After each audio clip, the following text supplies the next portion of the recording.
আসসালামু আলাইকুম। সবাই কেমন আছেন? আশা করছি আল্লাহর রহমতে সবাই সুস্থ আছেন, ভালো আছেন। আলহামদুলিল্লাহ, আমরাও ভালো আছি। আরও একটি নতুন ভিডিও দেখার জন্য আপনাদের সবাইকে আমন্ত্রণ জানাচ্ছি। আশা করছি আমার আজকের ভিডিওটি আপনাদের কাছে খুব ভালো লাগবে। আজকের ভিডিওটা আমি সকাল থেকে স্টার্ট করেছি। সকালে ঘুম থেকে উঠে বিছানাটা গুছিয়ে তারপর চলে আসলাম কিচেনে।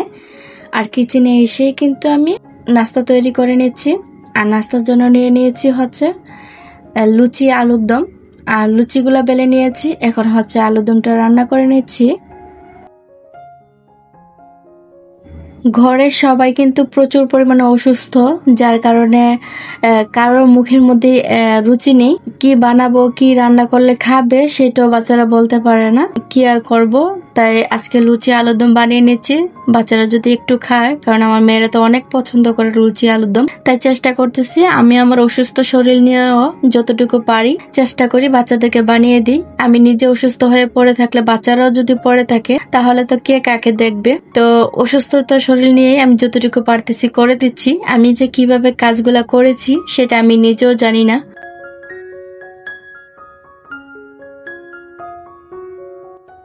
আসলে মায়েদের কোনো ছুটি নেই, যতই অসুস্থ থাকি না কেন কাজ তো করতেই হবে। এটা হচ্ছে আমাদের রুটিন। এখানে হচ্ছে আলুর দমটা রান্না করে নিয়েছি, তার সাথে একটু ধনিয়া পাতা দিয়ে দিয়েছি। ধনিয়া পাতা দিলেই কিন্তু তরকারির স্বাদ একটু অন্যরকম পাওয়া যায়, তাই আমি চেষ্টা করি অল্প একটু হলো ধনিয়া পাতা দেওয়া। তো লুচিগুলো ভেজে নিয়েছি, আর দুই একটা আছে, এগুলো ভেজে নিয়ে তারপর বাচ্চাদেরকে খাবার দিয়ে দেব। বাচ্চারাও মাদ্রাসা থেকে চলে আসছে, তো এরা যত চলে আসছে একটু বানাতে দেরি হয়ে গিয়েছে। তো বাচ্চারা ওয়েট করতেছে, এদের আর বেশিক্ষণ টাইমও নেই, 20 মিনিটের মতো টাইম আছে। তো 20 মিনিটের ভিতরে আশা করি এগুলো খেয়ে যেতে পারবে। যদি ভাত দিতাম হয়তো খেতে প্রচুর পরিমাণ টাইম লাগতো। ওরা ভাত খেতে যে এত পরিমাণ দেরি লাগে।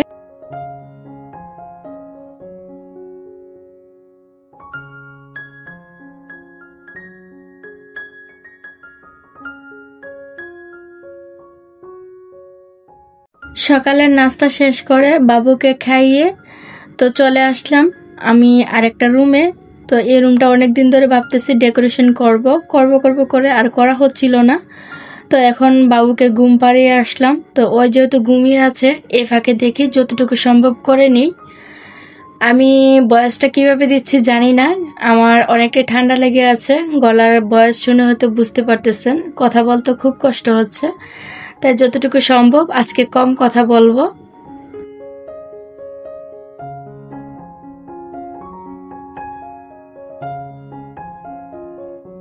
এটা হচ্ছে সাদা কালার রং। এই রংটা হচ্ছে আমি টেবিলটাকে রং করব।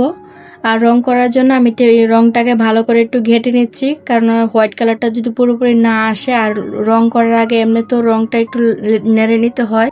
আর এই টেবিলটা হচ্ছে আমি যখন গ্রামে ছিলাম তখন এটার মধ্যে গ্যাসের চুলা রাখার জন্য টেবিলটা বানিয়েছিলাম। তো এখন দেখতেছি যে টেবিলটাকে পুকে ছোট ছোট পোকা টেবিলটা ছিদ্র করে ফেলতেছে, যার কারণে এটাকে এখন যদি রং না করি তাহলে আমার টেবিলটাকে নষ্ট করে ফেলবে। যদি আবার গ্রামের বাড়িতে যাই বা এই টেবিলটা তো আর ফেলে দেওয়ার জিনিস না, বানিয়েছিলাম প্রায় 3,500 টাকা দিয়ে। তো এত দাম দিয়ে টেবিলটা বানিয়েছি, এটা তো আর ফেলে দিলে হবে না, তাই এই টেবিলটাকে একটু রং করে একটু সুন্দর করে নেব। একবার এটার উপর দিয়ে রং করে নিয়েছি, যেহেতু একবার করেছি তাই রংটা একটু হালকা হয়ে গিয়েছে। এখন হচ্ছে এটার উপর দিয়ে আমি আবার রং করব, যার কারণে রংটা দেখতে খুবই সুন্দর লাগবে। আর হোয়াইট কালার রং কিন্তু ফার্নিচারের মধ্যে খুবই ভালো লাগে, আমার কাছে এতটাই ভালো লাগে। আমার মনে হয় আমার ঘরে যতগুলো ফার্নিচার আছে সবগুলো যদি হোয়াইট হতো তাহলে হয়তো খুবই ভালো হতো। এখন যেহেতু প্লাইউড ব্ল্যাক কালার প্লাইউড কিনে ফেলেছি, এখন তো আর চেঞ্জ করা সম্ভব না। তো যতদিন পর্যন্ত নষ্ট না হবে ততদিন ব্ল্যাক কালার থাকবে, যদি নষ্ট হয়ে যায় কখনো তখন হয়তো আবার হোয়াইট কালার রং করব। এই তো আমি সম্পূর্ণটা আমি হোয়াইট কালার করে নিয়েছি। অ্যাকচুয়ালি আমি যে রংটা এনেছি এটা পুরোপুরি হয় নাই, অল্প একটু জায়গার মধ্যে হয়েছে, তাই শুধু আমি সামনের জায়গা যেটা সেটাই শুধু রং করেছি, পিছনে সবগুলা রয়েছে। তো আবার ইনশাল্লাহ যখন রং আনবো তখন এটাকে আমি পিছনের অংশগুলোতেও আমি রং করে নেব। আর এখানে হচ্ছে আমি এটার উপর দিয়ে একটু নকশা করব, যেহেতু একবার হোয়াইট দেখতে ভালো লাগবে না, উপর দিয়ে যদি হালকা একটু নকশা করি তাহলে দেখতে ভালো লাগবে। তাই হচ্ছে এখানে আমি কালারিং রং নিয়ে নিচ্ছি। এখন কোন কালারটা দিয়ে কোন কালারটা বানাবো সেটি বুঝতে পারতেছি না। তারপর ভেবে দেখলাম যে হলুদ আর গোলাপি কালার বানিয়ে দেখি, দুইটা কালার মিক্স করে যদি ফুলটা সুন্দর হয়। তো আমি এখান থেকে দুইটা কালার নিয়ে নিয়েছি, একটা হচ্ছে গোলাপি কালার আর একটা হচ্ছে হলুদ।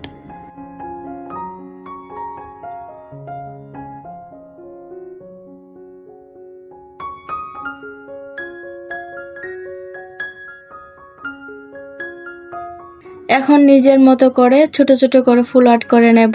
অ্যাকচুয়ালি আমি যে আর্ট করার মতো মানে একদম পাক্কা তা কিন্তু না, তাই আমি যেভাবে পারতেছি সেভাবে এখন একটু একটু করে আর্ট করে নেব।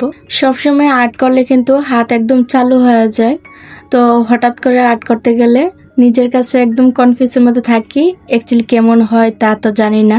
তো চেষ্টা করি একটু একটু করে, হতে হতে হয়তো অনেক কিছু হয়ে যাবে। তা চেষ্টার মধ্যে থাকতে থাকতে যে ছোট্ট একটা ফুল আর্ট করে নিয়েছি। এভাবেই সবটার মধ্যে একটা একটা করে ফুল আর্ট করে নেব। পরে জানি না কেমন লাগবে, কিন্তু নিজের মন মতো করে অনেকক্ষণ ধরে ভাবতেছি যে কি আর্ট করব, তো তা কোনো কিছু ভাবতে না পেরে তাই একটু চেষ্টা করে যেভাবে পেরেছি সেভাবে এই ফুলগুলো আর্ট করেছি। কাজ করতে করতে আপনাদের কাছ থেকে একটা লাইক চেয়ে নিচ্ছি। আমার ভিডিওটা যদি এই পর্যন্ত কেউ দেখে থাকেন, লাইক দিতে ভুলে যান, প্লিজ আপুরা একটা লাইক দিয়ে দিবেন। আর কেউ যদি আমার চ্যানেলে নতুন হয়ে থাকেন, আমার ব্লগ ভিডিও দেখে যদি আপনাদের কাছে ভালো লেগে থাকে, চাইলে আমার চ্যানেলটিকে সাবস্ক্রাইব করে রাখতে পারেন আর পাশে থাকা বেল অল অপশনে ক্লিক করে রাখবেন। এতে করে আমি যখনই ভিডিও ছাড়বো সাথে সাথে নোটিফিকেশন পেয়ে যাবেন। আর আপনি যদি এই কাজটা আরও আগে করে থাকেন তাহলে আপনাকে অসংখ্য ধন্যবাদ।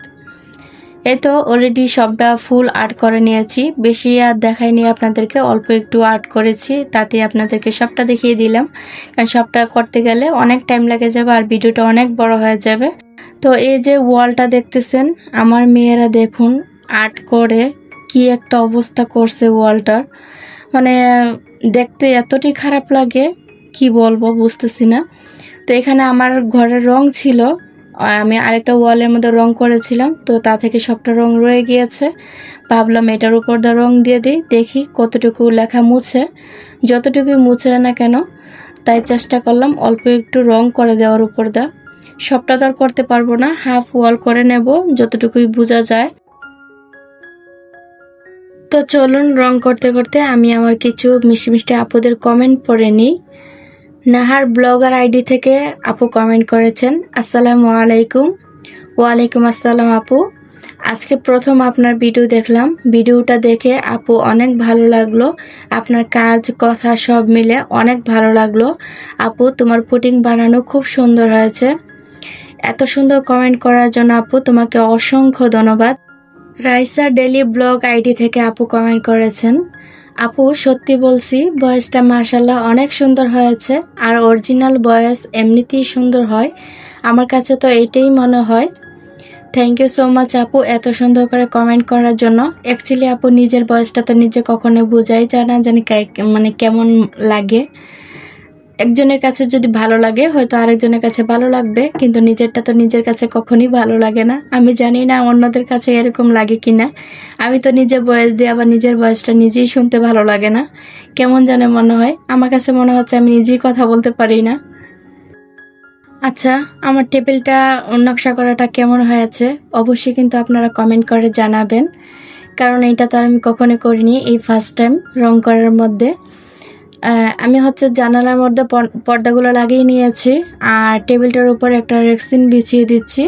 এটা যদি খালি রাখা হয় দেখতে অনেকটাই খারাপ লাগবে, তো এটার তুলনায় রেক্সিনটা অনেকটাই বড় হয়ে গিয়েছে, তাই একটু ভেঙে বিছিয়ে দিচ্ছি।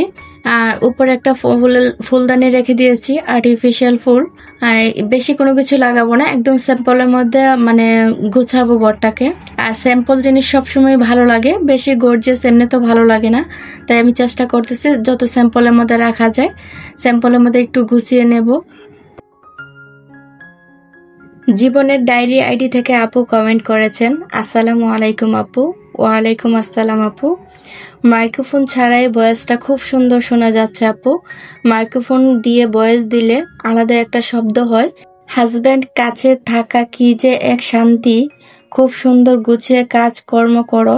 মাছ মাংস গুছিয়ে ফ্রিজে রেখে দিলে রান্নাগুলো দারুণ হয়েছে। লেস দিয়ে জামার ডিজাইনটা সত্যি অনেক সুন্দর হয়েছে। পুডিং তৈরি দারুণ হয়েছে। থ্যাংক ইউ সো মাচ আপু, এত সুন্দর করে এত বড় করে একটা কমেন্ট করার জন্য। যেহেতু আমি টেবিলটাকে সাদা রং করেছি, তাই বেডশিটটাকে আমি সাদার মধ্যে রাখার চেষ্টা করেছি। তো এখন হচ্ছে আমি বিছানাটাকে গুছিয়ে নিয়েছি। বিছানাটা এখানে সবসময় আমি রাখি, যেহেতু বাচ্চারা আছে, খাটের উপর সবসময় শুইতে পারে না, তাই নিচে বিছানাটা রাখার কারণে বাচ্চারা বসতে সুবিধা হয়। তাই সবসময় এখানে আমি একটা তুষক আলাদা করে রেখে দেই, যার কারণে একজন মানুষ আসলেও নিচে বসতে ভালো লাগে। আর দেখবেন খাটে শুয়েও এতটা শান্তি পাওয়া যায় না, নিচে শুলে যতটা পরিমাণ শান্তি পাওয়া যায়। তো টেবিলটাকে আমি একটু ডেকোরেশন করে নিচ্ছি। আর এখানে হচ্ছে আমি একটা মেরুট লাগিয়ে দিয়েছি। টেবিলটাকে আমি আমার মনের মতো করে একটু একটু করে জিনিস দিয়ে আমি সাজিয়ে নিচ্ছি। আসলে ঘর সাজালে যে বড় বড় দামি দামি জিনিস লাগবে তা কিন্তু না, ঘরে যা আছে তা দিয়ে কিন্তু সাজালে আমাদের অনেক ভালো লাগে। তবে ঘরের জিনিসপত্র কেন জানি নাড়াচাড়া করলে আমার কাছে খুবই ভালো লাগে। এক জায়গায় একটা জিনিস কিছুদিন থাকলেই মনে হয় এই জায়গায় জিনিসটা আর ভালো লাগতেছে না, তাই জিনিসটা আবার চেঞ্জ করার চেষ্টা করি, এই জায়গা থেকে অন্য জায়গায় নেই। অথচ ঘর কিন্তু একটাই, সাবানও কিন্তু একটাই, তাই এক জায়গায় রাখি। তো অলরেডি আমার ঘরটা গুছানো শেষ হয়ে গিয়েছে। এখন আপনাদেরকে ফাইনাল লুক দেখিয়ে দিই ঘরটা গুছানো কেমন হয়েছে। আর অবশ্যই কিন্তু কমেন্ট করে জানাবেন আমার ঘর ডেকোরেশন কেমন হয়েছে। সিম্পলের মধ্যে রাখার চেষ্টা করেছি আমি। এই রুমটা কিন্তু অনেকটাই ছোট, যার কারণে এটার মধ্যে বেশি সাবানও রাখতে পারিনি। তো অল্প জিনিসপত্র রেখে ঘরটা গুছিয়ে রেখেছি। যেহেতু অল্প সাবান, সেই কারণে অল্প কিছু দিয়ে ঘরটাকে ডেকোরেশন করে নিয়েছি। আর এটার মধ্যে আমি এমনি তো এত একটা ব্যবহার করা হয় না, ওই যে কাপড় চোপড় আমাদের যে থাকে ওইগুলোই এখানে রাখি। আর ওই রুমে তো আর কাপড় চোপড় রাখি না, এটার মধ্যে কাপড় চোপড়ই থাকে, তাই একটু সুন্দর করে গুছিয়ে নিয়েছি। এখন তো মনে হচ্ছে ওই রুমে না থেকে এই রুমেই থাকি। যখন যেটার মধ্যে গুছাই তখন মনে হয় ওইটার মধ্যে থাকি, অন্য রুমে না যাই। তো কেমন হয়েছে ডেকোরেশন অবশ্যই কমেন্ট করে জানাবেন। তো আজকের মতো এখানে ভিডিওটা শেষ করে দিই, আবার দেখা হবে নতুন কোনো ভিডিওতে। সবাই ভালো থাকবেন, সুস্থ থাকবেন। আল্লাহ হাফেজ, আসসালামু আলাইকুম।